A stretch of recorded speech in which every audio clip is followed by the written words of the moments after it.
Hello and welcome to the Conversations with the Chamber. My name is John Smolinsky. I'm the Executive Director of the Wakefield Lynnfield Chamber of Commerce, and I'm going to be your host for this program this afternoon. And alongside me today is our co-host and fellow executive at the Chamber, Carly Fortier. Carly and I are going to do our best for all of you this afternoon, our viewers, to get our guests to provide to you the best insightful and educational information possible regarding their industry and the impacts the current environment have had upon that industry.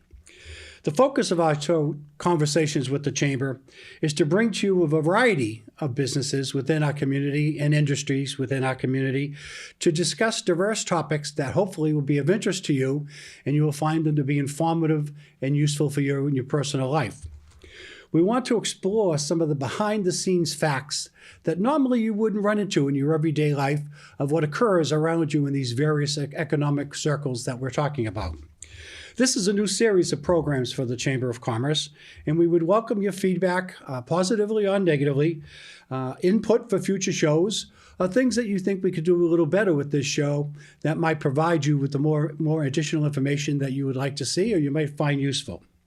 So with that being said, we're going to move right along and in a moment welcome our first guest. As you know, many industries have had to change over the past year as the realities of our world, of what our world used to be, have pretty much been suspended. And we're all kind of living in an animated world of we never know what's going to come tomorrow that didn't happen yesterday, and all of our experiences over the past number of years is not the same. So today we have with us from the travel agency, a local businesswoman here in town that's been in business for many, many years. The operation has actually been in business since 1972, but she joined the company in 1984. And we'd like to welcome Ms. Suzanne Bowering with us from Holiday Travel here on Main Street in Wakefield. Susan's the proprietor of the industry, and we're going to talk to her today about the things that we have seen that have changed the industry versus what she has seen and how the industry has changed. Many of us think of different things when the word travel comes up and the word vacations come up. Personally, when I hear the word, I always think of cruises, and I always think of faraway places and things that seem exotic. But that might not be the case today with COVID. So I'd like to start program this morning by asking Suzanne, can you highlight some of the more dramatic changes that you've had affect the travel industry since COVID has hit? It has decimated our industry. Besides the restaurants and food service, I don't know of an industry that's taken up more of a hit than the travel industry. From travel agencies, small mom-and-pop travel agencies, large travel agencies, the airlines, hotels, car rentals, cruises. Cruises haven't been sailing since March. It's been awful. It's been incredible what a year has done to this industry. Has the COVID impact itself had the same type of impact as restaurants? Have travel agencies closed or have gone into remission part-time? How are you adjusting to it within your segment? So the first probably 3 months, we were open, but we were canceling everybody. So not only were we not making money, but we were giving back money that we had already earned. One of the things about the travel industry that's different than most other industries is that travel agents don't get actually paid until the consumer travels.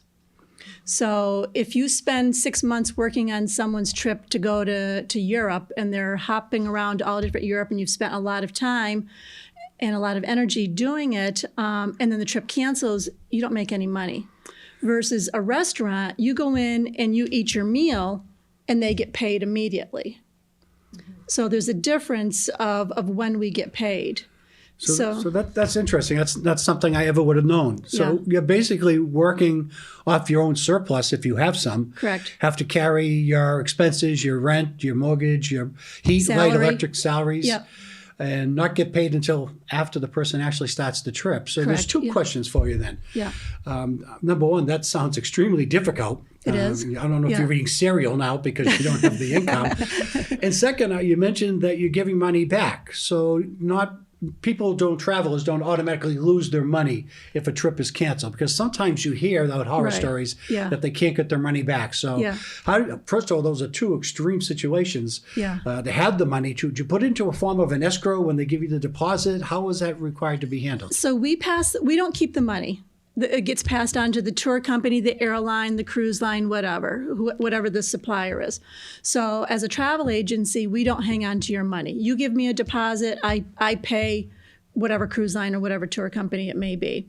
So I'm fighting for you to get your money back. I'm your advocate versus booking it on your own. That's one of the benefits of working with a travel agency is they're there to help you. They know the ins and outs. They have the contacts. So it's, John, you just call me and say, Suzanne, I'm not going on my cruise in 2 months because of COVID. I want my money back. Well, you're done as far as that goes. Now it's my turn to go back to work to fight to get your money back and argue with the cruise line, argue with the tour company. A lot of them have been very generous. They've given full refunds. It might have taken a while because they were so backed up. Their accounting department was backed up 3, 4, 5. Some of them were 6 months just because of the onslaught, because they have millions and billions of dollars to refund. And now they're in the same situation you are. They're giving back money that they were using to pay for their Right. expenses. So there's a A domino effect domino that takes effect. place here. And then they're getting it back from the hotel, this little hotel, say in Mexico, okay, that now has to give back the money. So it is the domino, it is the trickle down effect. So it affects the whole industry, no matter what aspect of you're looking at it. And you're the gateway that it comes and goes with. So you're the good guy, good person, and the bad person. Right, exactly. Either way, Yeah. you end up losing with no money. Right, and Money's coming and going. You just don't get to keep it. But we're spending all of our hours, our salary hours, or not our salary hours, our payroll hours, fighting for this money to give it back to you when we already spent hours looking for the best deal for you. So yeah. So back to your original question, a lot of travel agencies have closed. A lot have gone what we call home-based. They've moved out of a retail storefront and they're now working out of a second bedroom or out of a home-based Truly. operation. Yeah. They've had to take it back right Yeah. into their very homes. Yep. Yeah. That's to survive, interesting. yeah. So when you lose a public space such as that, when you lose the public visibility, that's got to become even more increasingly difficult to maintain the business so people know that you're still in Right. business. It's you rely on word of mouth. And you have to amp up your social media, your advertising. You don't have to spend for it. You just have to amp it up. And you just have to be out there so that when people are ready to travel, they remember, oh yeah, so-and-so travel agency is no longer at this address. They're working from their home, but my travel agent is still working, still operating. So you've had all these people that have canceled trips. Yep. The money's gone out and it's come back. Come back again, So yep. they're sitting at home, pending, waiting for something to happen. Yeah. Is there anybody still traveling today? There is, yes. There is? Yep. Is it safe travel? It is safe to travel using your common sense and to certain destinations. You have to mask up no matter where you go. On the planes, at a hotel resort, you're out walking in the national parks, you have to mask up. Okay. And like I said, using your common sense. A lot of it's around here. You walk into a restaurant, you have your mask on, you sit down, you order, you take your mask off to eat, and you put it back on again. A lot of the beaches will have social distancing. So you and your significant other will be sitting over there. I'll be sitting here. Carly's sitting way over there. So they do the 6-foot distance. They want you there as much as you want to be there. So they're doing everything possible to help keep it safe. If I wanted to send Carly on a trip, Yep. what would be the safest place you would recommend for send her? She needs a trip. She has two young children yeah, at home. there we go. They're hybrid learning, Yeah. so you Yeah. can see her fluttering over there Right. about, ooh, a trip. A trip. Yeah, exactly. Yeah. Every place is safe. Once again, using your common sense. So if we're looking at the islands, the Caribbean islands, if you're looking for someplace warm, a lot of the islands you have to take a COVID test before you go. For instance, Aruba. Yes. You have to take a COVID test within 72 hours of going. You have to wait for your COVID test to come back negative. You download your COVID test to a Aruba government form, and they check to make sure that it's the correct test, and they give you what we call the green check mark. When you get your green check mark, you can now go to Aruba. But once again, using your common sense, you're wearing your mask there. It would seem that I would think that now more people, as people start to travel, it seems like that to me. This week is February vacation, and I've seen more and more people go away. Yeah. It would seem that people should be reaching out to travel agents more because you A, have the knowledge, right, and B, there are so many policies. You know, I'm supposed to be going to Aruba in months to come. And I'm a little nervous because I don't know much about the travel. I know about the testing, but it would seem that people should start, you know, to reach out. Yeah, exactly. For that. Yeah. I've got customers that will call and say, I want to go to, I'm not going to name this island, but I want to go to this particular island. And I'll say, do you realize that not only do you have to have your COVID test before you go, which is kind of common practice now, but once you arrive on that island, you get off a plane, you take another test, and you're quarantined in your room for 24 hours until that negative test comes back. Wow. Not quarantined at the pool, not quarantined on the golf course, not quarantined on your balcony, in your room. And they come around and they check, and it's a $5,000 fine if you leave your room. Wow. So if you just booked that on your own and you went to this destination and you didn't realize it, you've lost 24 hours of your vacation. If you're only going for a long weekend, that's a third of your vacation. And possibly a $5,000 fine. Exactly, if you don't pay attention to the rules. So working with a knowledgeable agent, it's only in your benefit.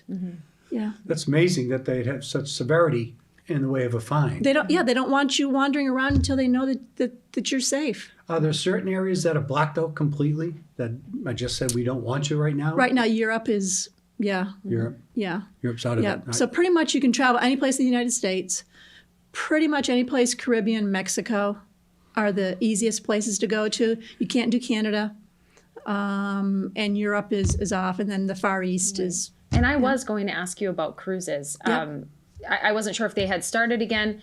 I've never been on one, but I've always been curious. And then when COVID started, my immediate thought was, well, I'll never do that. Yeah. I'm wondering, are people inquiring to you about cruises, about when they're going to be open again, or because people were essentially, maybe, lack of a better word, trapped on those cruises during COVID? Are people a little more skittish? I'm getting both. I'm getting customers that will say, I'm never going on a cruise again. Or I'm getting ones that will say, once everybody's had their vaccine and they're masked up, I'm comfortable going because the cruise lines are going to be social distancing also. They don't want to have an outbreak on their ship any more than you want to get sick. Right. Most all cruises have canceled through, most of them April, some of them through May, just working with the CDC to get the qualifications. And some of the destinations, like Canada, doesn't want anybody in. So all cruises to Canada have been canceled through February of next year. And so Canada, people think, well, who goes to Canada on a cruise anyways? But that affects a lot of the Alaska cruises because they leave out of Vancouver area. Or it affects the Boston to Canada cruises in the fall when they're doing fall foliage.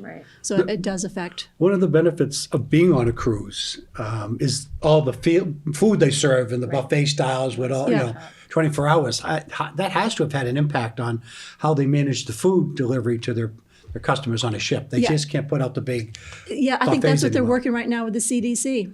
I think they're working, trying to figure out how are they going to have the buffet. Is it going to be a buffet, but they'll serve you. You point and say, okay, I want bacon, and they'll serve you. Okay, I want scrambled eggs, they'll serve you.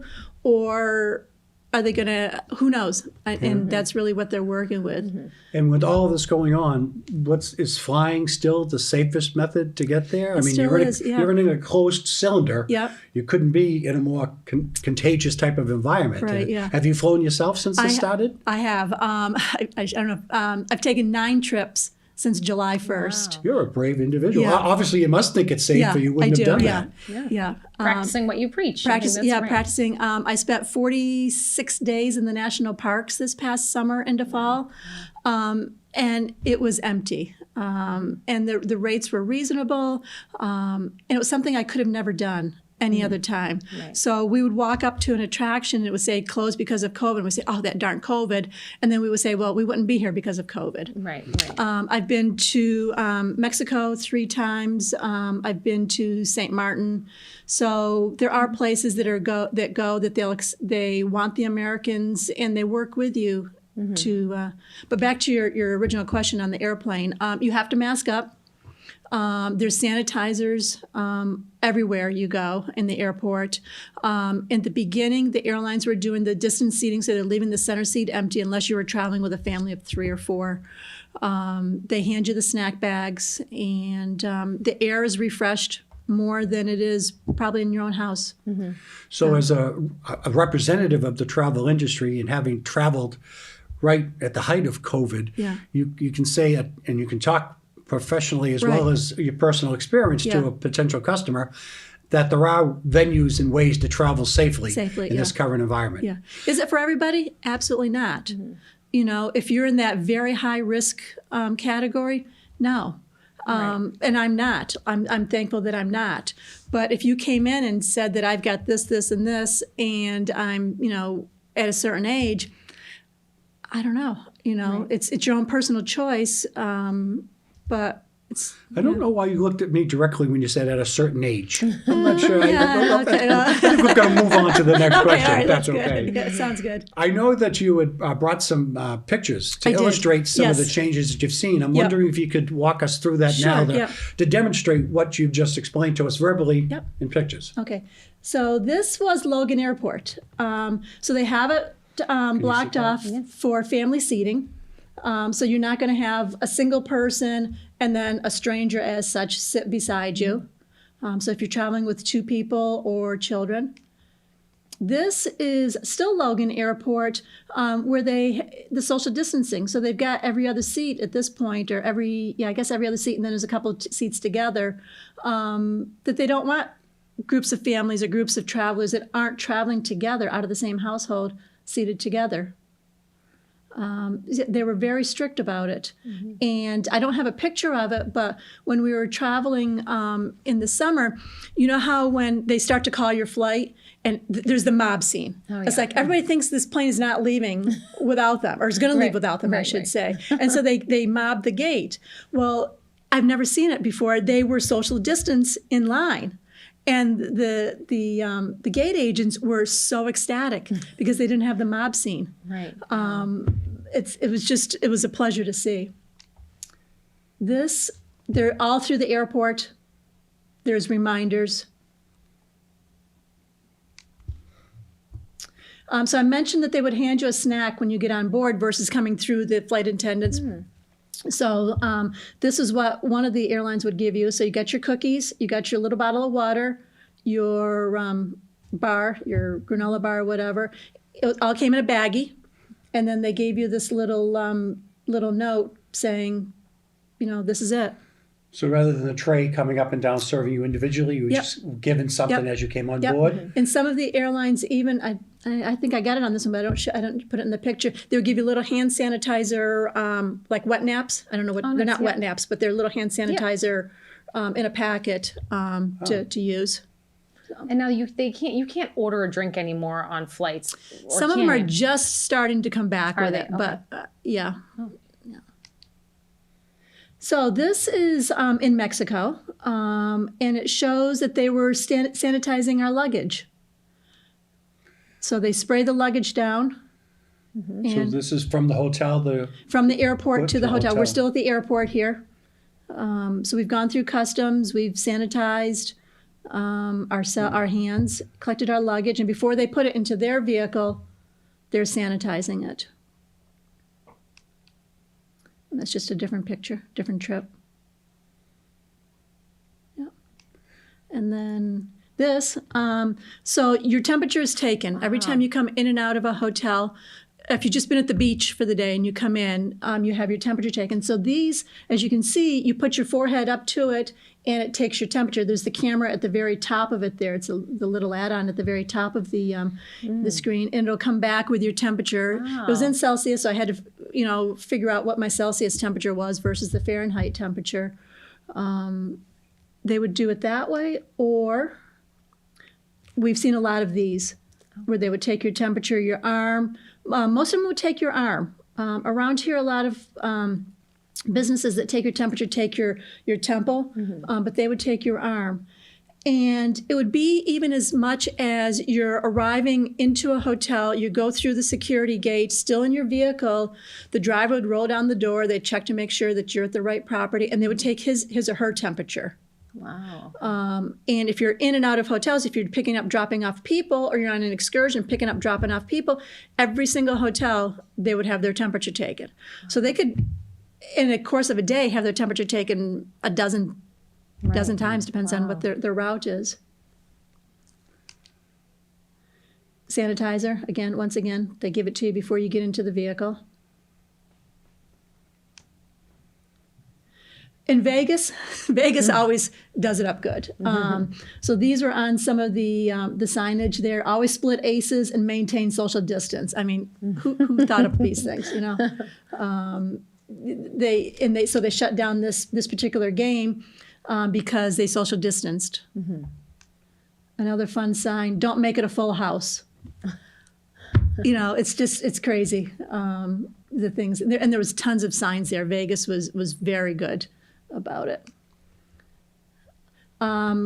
Beach, pool, you can see people are social distancing, and you can see the umbrellas and the chairs out on the beach. They're not on top of each other. The same thing looking down. This is a morning shot before everybody gets there, but they've got them all set up at a distance.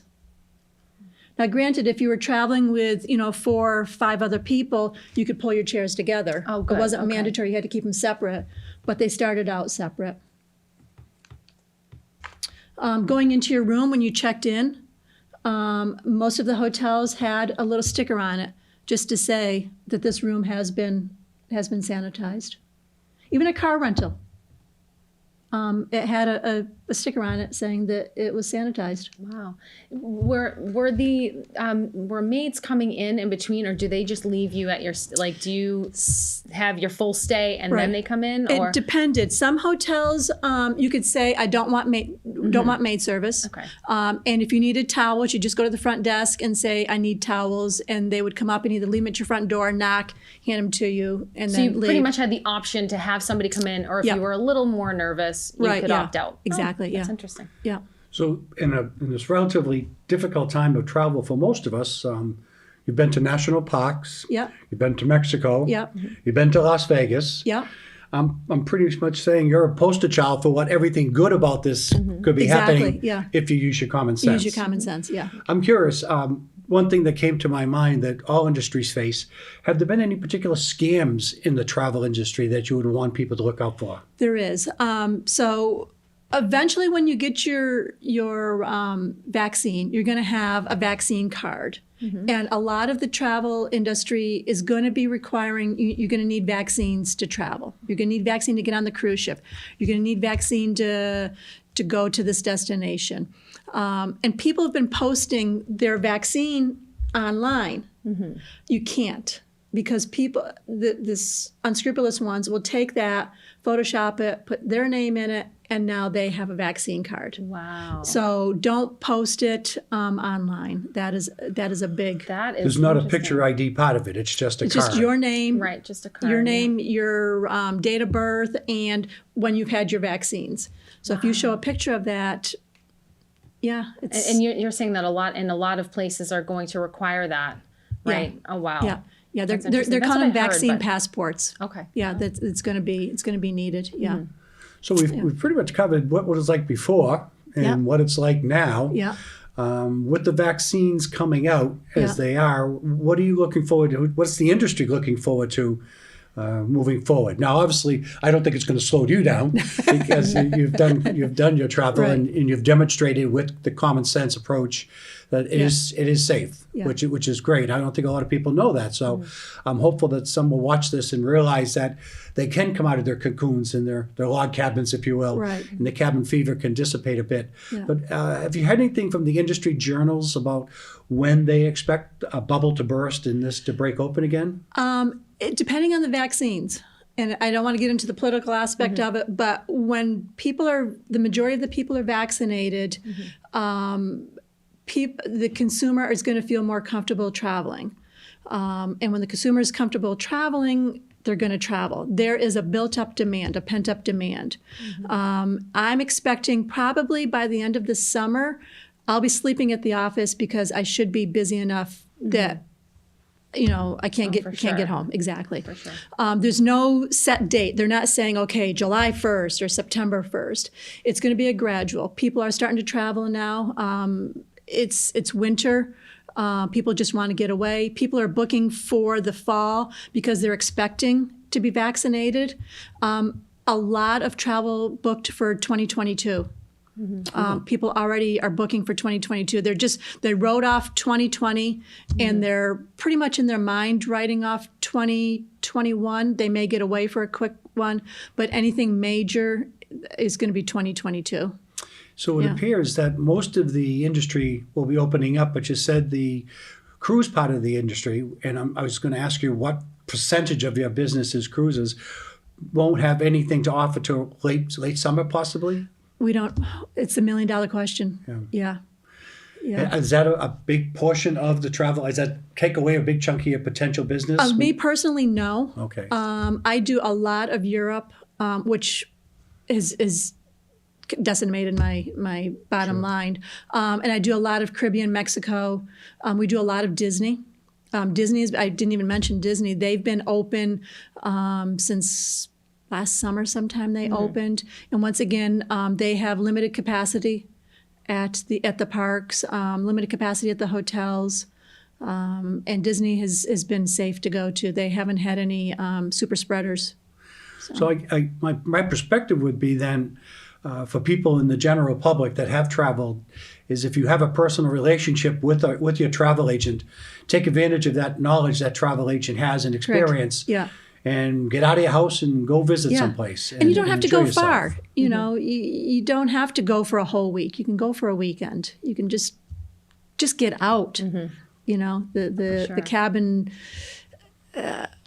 fever. Yeah. You know, just get out of it.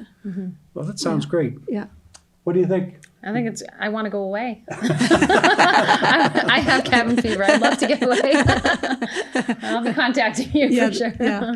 So, it's gonna burst.